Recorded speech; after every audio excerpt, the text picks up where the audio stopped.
ఏపీలో కూటమి ప్రభుత్వం మరో కీలక నిర్ణయం తీసుకుంది. ఒకరోజు ముందుగానే ఎన్టీఆర్ భరోసా కింద ఇచ్చేటువంటి పింఛన్ల పంపిణీ చేయనుంది.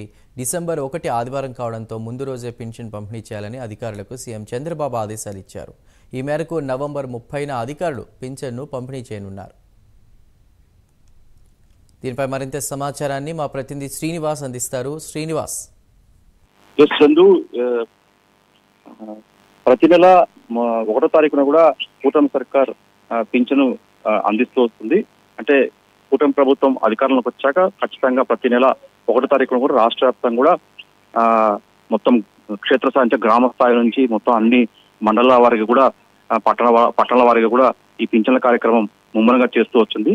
ముఖ్యమంత్రి చంద్రబాబు నాయుడు అలాగే డిప్యూటీ సీఎం పవన్ కళ్యాణ్ ఆధ్వర్యంలో కూడా ప్రతి ఒక్కరికి కూడా పింఛన్లు అందేలా కూడా కార్యక్రమం విజయవంతంగా కొనసాగిస్తుంది. రాష్ట్ర వ్యాప్తంగా ప్రతి ఒక్క లబ్ధిదారులకు కూడా ఈ పింఛన్ కార్యక్రమం ఇంటింటికి వెళ్లి కూడా స్వయంగా మంత్రులు కావచ్చు, ఎమ్మెల్యేలు కావచ్చు, స్థానిక ప్రజాప్రతినిధులు కూడా మొత్తం అంతా ఇంటింటికి వెళ్లి కూడా ఉదయం కల్లా మొత్తం వాళ్ళు పింఛన్లు అందించే కార్యక్రమాలు ఏర్పాటు విజయవంతంగా కొనసాగిస్తున్నారు. అయితే ఈ నెల 1వ తారీఖున ఆదివారం కావడంతో ఇంకొక రోజు ముందుగానే ఇవ్వాలని చెప్పేసి కూడా ముఖ్యమంత్రి చంద్రబాబు నాయుడు అధికారులకు దిశానిర్దేశం చేశారు. దీంతో ఈ నెల 1వ తారీఖు కంటే ఒక రోజు ముందుగా అంటే ఈ నెల 31 లోపల కూడా మొత్తం రాష్ట్ర వ్యాప్తంగా కూడా పింఛన్ కార్యక్రమం ప్రారంభించాలని చెప్పేసి కూడా ముఖ్యమంత్రి చంద్రబాబు నాయుడు అధికారులకు ఆదేశాలు జారీ చేశారు. ఈ మేరకు కూడా ఏదైతే నిధులు ఉన్నాయో నిధులు కూడా ముందన్నే అందరికీ అందేలా కూడా నిధులు సమకూర్చుకోవాలని చెప్పేసి కూడా సంబంధిత శాఖ అధికారులను కూడా ముఖ్యమంత్రి చంద్రబాబు నాయుడు ఆదేశించారు.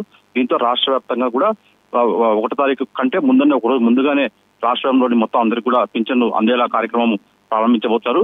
రాష్ట్ర వ్యాప్తంగా జిల్లాల వారికి కూడా కలెక్టర్లు కూడా ఈ కార్యక్రమాన్ని పర్యవేక్షించాలని అలాగే స్థానిక మంత్రులు కావచ్చు, ఎమ్మెల్యేలు కావచ్చు, ఇతర అధికారులంతా కూడా స్వయంగా దగ్గరుండి కూడా ప్రతి ఒక్క ఇంటింటికి వెళ్లి ఎవరైతే అర్హులు ఉన్నారో వాళ్ళకంతా పింఛన్లు అందించాలని చెప్పేసి కూడా ముఖ్యమంత్రి చంద్రబాబు ఆదేశించారు. ఈ మేరకు కూడా మొత్తం అధికారుల యంత్రాంగం కూడా ఒక రోజు ముందుగానే అంటే వచ్చే డిసెంబర్ నెలకు సంబంధించిన ఏదైతే పింఛన్ కార్యక్రమం ఉందో అది ఒక రోజు ముందుగానే అందరికీ అందేలా కూడా ఏర్పాట్లు చేశారు. Chandu. Right Srinivas, thank you.